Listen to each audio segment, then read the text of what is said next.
نبی پاک علیہ السلام نے فرمایا ایک بندہ گنجا تھا، کوئی شے نہیں تھی، سر پہ بال بھی نہیں تھے، رویا کرتا تھا۔ اللہ تعالیٰ نے فرشتے کو بھیجا، تجھے کیا چاہیے؟ تو کہنے لگا بال آ جائیں اور تھوڑا مال آ جائے۔ فرشتے نے ہاتھ پھیرا تو بال بھی آ گئے، تو بکریاں بھی آ گئیں، لائنیں لگ گئیں، مال ہی مال ہو گئے۔ دوسرے کے پاس گیا، وہ کوڑا تھا، اس کو جا کے کہا کیا چاہیے؟ کہنے لگا شفا ہو جائے اور کچھ اللہ تعالیٰ آسانی کر دے۔ شفا بھی ہو گئی، گائیں بھی دے دی، بھینسیں بھی دے دی، مال ہی مال ہو گئی۔ پھر ایک کے پاس گیا، وہ اندھا تھا، تجھے کیا چاہیے؟ اس نے کہا آنکھیں مل جائیں اور کچھ ساتھ اللہ مال دے دے۔ اونٹ ہی اونٹ ہو گئے۔ جب بڑا نواز دیا تو پھر مالک نے امتحان لینے کا ارادہ کیا۔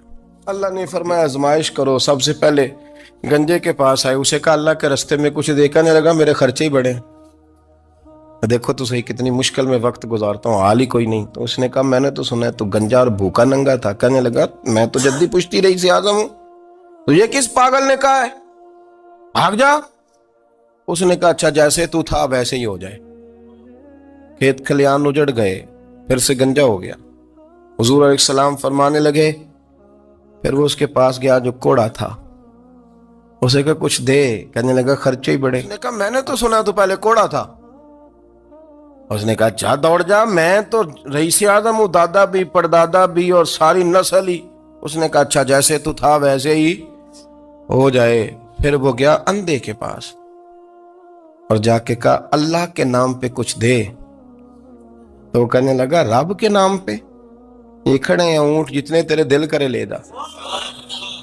اس نے کہا کیا معنی اس بات کا؟ کہنے لگا یار تجھے کیا بتاؤں، میں تو اندھا تھا، میں نے تو کبھی دنیا دیکھی نہیں تھی، پھر اس کریم نے فضل کیا تو مجھے بڑا کچھ دکھایا۔ وہ کہنے لگا تو اللہ کے نام پہ جان مانگ، میں وہ بھی دینے کو تیار، میرے پاس تو شے ہی کوئی نہیں تھی، مجھے تو اپنا پتہ ہے، میں تو کوئی شے نہیں تھا، کچھ نہیں تھا میرے پاس۔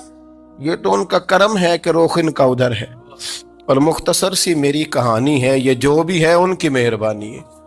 تو وہ کہنے لگا میں بھی کچھ لینے نہیں آیا تھا، تیری آزمائش ہی کرنے آیا تھا، تیری عزتیں بھی سلامت رہیں گی، تیرا مال بھی سلامت رہے گا، تیری شفا بھی۔